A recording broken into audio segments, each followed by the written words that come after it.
Nagsimula ang magandang kwento ng buhay ko nang matanggal ako sa aking trabaho bilang isang graphic artist.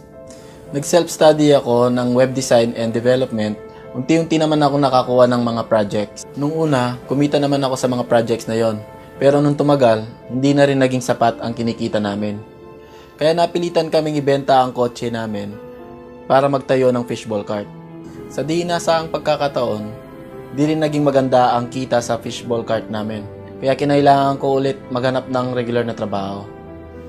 Ilang gamit na rin ang naisangla ko, camera, cellphone at kung ano-ano pang mga gadgets para lang maibigay ang pangangailangan ng pamilya ko. Pati ang pagsasama at relasyon naming mag-asawa ay naapektuhan na rin. Kaya nga si Mrs. ay kinailangan din mang-ibang bansa para makatulong sa aming pamilya. Kailangan naming malayo sa isa't isa at magsakripisyo.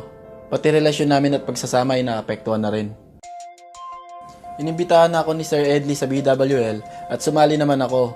Nung una, nahihirapan ako maghanap ng kliyente. Nung unang beses akong makipagkita sa kliyente, di wala akong may pampondo para makakuha ng Plum Delight. Kaya napilitan na naman akong isangla ang aking laptop.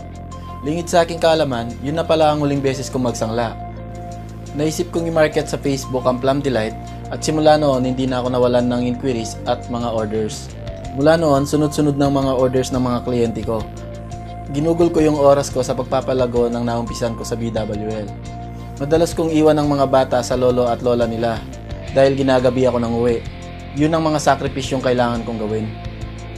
Pero nung magtagal, gumanda na rin ang takbo ng negosyo ko sa BWL. Kaya nagkaroon ako ng lakas ng loob para iwan ang regular kong trabaho at makapag-focus na sa negosyong ito. Naging mas maayos na rin ang relasyon naming mag-asawa. Pati mga pangangailangan ng aking mga anak ay naibibigay ko na rin. Nakabili na ako ng sasakyan. Pati si Mrs. ay nakauwi na rin mula sa ibang bansa. Meron na rin kami sariling bahay at lupa. At pati mga magulang ko ay natulungan ko na sa kanilang pamumuhay. Dahil sa BWL, nakapag-travel na rin kami ng misis ko sa Thailand, Singapore at saka sa Brunei. Di naman sa pagbubuhat ng bangko. Pero proud talaga akong maging pinakabatang platinum director ng BWL sa buong mundo. At second platinum director naman dito sa Pilipinas. Sa tulong ng BWL at sipag at tiyaga, naging maganda ang katayuan namin sa buhay ngayon. Kung noon diaper lang di ko mabili, kailangan ko pang lapitan ng mga magulang ko. Ngayon masaya ako na ako nang sumusuporta sa kanilang pagtanda. Richard is a humble, hardworking, and trustworthy person. He is capable of leveraging on his programming ability to build his customer base through online marketing and in return, turn this online contact into offline network. Nagbago ang takbo ng buhay ko at ng aking pamilya simula nang sumali ako sa tamang kumpanya, ang BWL. Magtiwala ka sa BWL, samahan mo ng sipag at tiyaga, sama-sama tayong uunlad. Kung kaya ko, kaya mo rin.